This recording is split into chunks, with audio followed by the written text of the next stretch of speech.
Melihatnya untuk lonjakan kasus ini, apakah dikarenakan virus baru atau sebetulnya seperti apa, kondisinya dari pneumonia ini? Ya, sesuai laporan resmi dari pemerintah China kepada WHO, mereka tidak atau katakanlah belum menemukan patogen baru ataupun yang sifatnya baru dari virus ataupun bakteri bahkan jamur terkait lonjakan kasus pneumonia ini.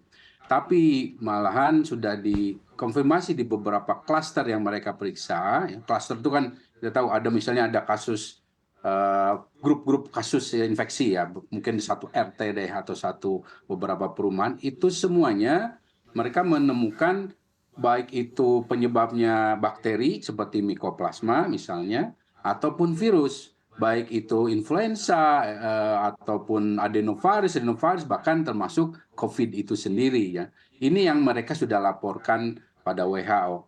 Namun yang menjadi perhatian WHO saat ini dan dunia tentu, ya pertama sebetulnya harus kita ketahui juga bahwa seringkali ada kecurigaan dalam setiap laporan dari pemerintah China ini. Karena apa?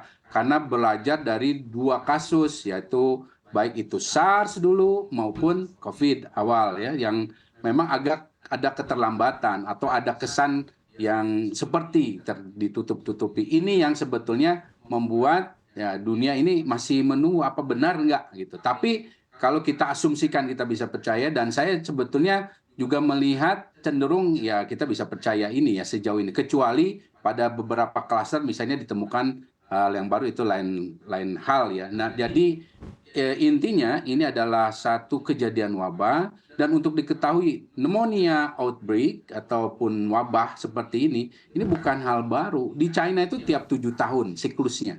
Tiap negara itu punya siklus ya untuk penyakit wabah penyakit saluran nafas. Entah itu COVID nanti kan sudah jadi endemik nih, ataupun influenza dan lain sebagainya. Nah, eh, China ini tuh punya siklus 7 tahun. Kalau misalnya di Denmark atau Belanda itu siklus mereka antara 4 atau ya paling cepat 3 tahun.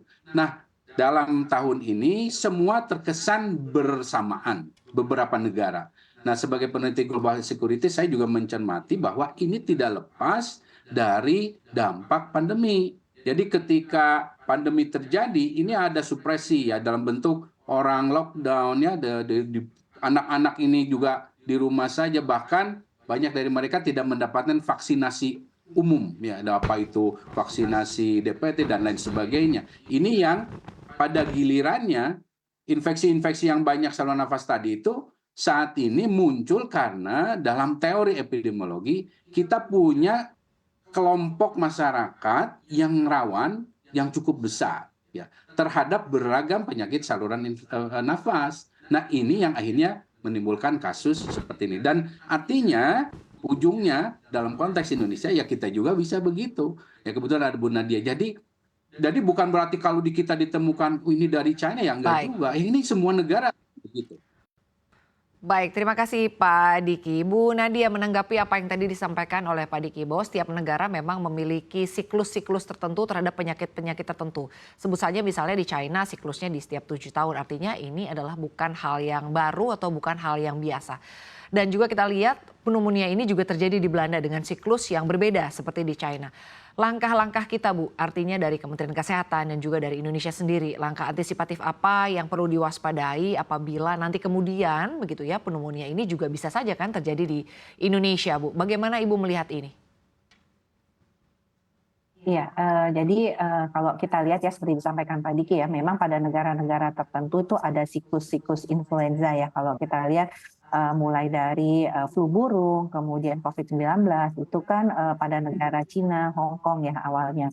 Nah, tentunya di negara kita kalau kita lihat pola penyakit flu atau influenza, kita sebenarnya tidak mendapatkan pola khusus ya, misalnya outbreak tertentu, siklus tahunan itu kita belum mendapatkan pola seperti itu. Atau kalau mungkin masyarakat kenal mungkin siklus demam berdarah ya, justru setiap 5 tahun sekali sering terjadi kejadian luar biasa akibat demam berdarah. Nah, kalau untuk influenza sampai saat ini pola tersebut belum khas di Indonesia. Tapi Artinya kita tidak boleh menurunkan kewaspadaan kita. Oleh karena itu walaupun WHO mengatakan bahwa kejadian pneumonia yang tadinya tidak diketahui penyebabnya, tapi kemudian di 13 November sudah diumumkan penyebabnya oleh Mycoplasma, kita juga tetap harus meningkatkan kewaspadaan. Karena sebenarnya kasus pneumonia pada balita di bawah usia 5 tahun di Indonesia itu memang masih menjadi masalah. Tapi penyebabnya adalah bakteri yang berbeda dengan yang di China, yaitu pneumococcus. Dan kita sudah punya vaksinnya.